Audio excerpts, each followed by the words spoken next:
Finally হাতে ticket নিয়ে নিল, অনেক সাধনার পরে ছুটি পাইলো, এখন দেশে বাড়িতে যাইতেছে।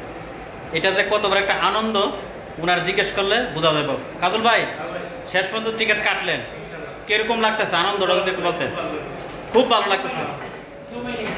এখানে আসেন, ভাবি জানে তো টিকিট যে কাটতে নাইছে? ভাবি জানে? ভাবি মনে সবচেয়ে বেশি খুশি হয়েছে, ঠিক না? কারণ একজন প্রবাসীর বউ এই দিনটার জন্য বছরের পর বছর অপেক্ষা করে, বছরের পর বছর অপেক্ষার দিনটা অবসান হইলো। আমি ইনশাল্লাহ দেশে আসতেছি, যে টিকিট কাটে ওই টিকিট কাটাটা দেখলে একটা ভিতরে শান্তি লাগে প্রত্যেকটা প্রবাসীরই। আপনি ভিডিওটা দেখতেছেন, কত বছর ধরে দেশে যান না, কবে দেশে যাবেন? বাড়িতে কিন্তু ভাবি অপেক্ষা করতেছে আপনার জন্য, ওয়েট করতেছে বছরের পর বছর আপনাকে কাছে পাওয়ার জন্য। যদি বাড়িতে না যেয়ে থাকেন, ছুটি লাগান, দেশও যান, বাবিরে গিয়া সময় দেন। আর কাজল ভাইয়ের জন্য সবাই দোয়া করবেন, সহিহ সালামতে যেন পরিবারের কাছে গিয়া পৌঁছতে পারে। সবাই ভালো থাকবেন।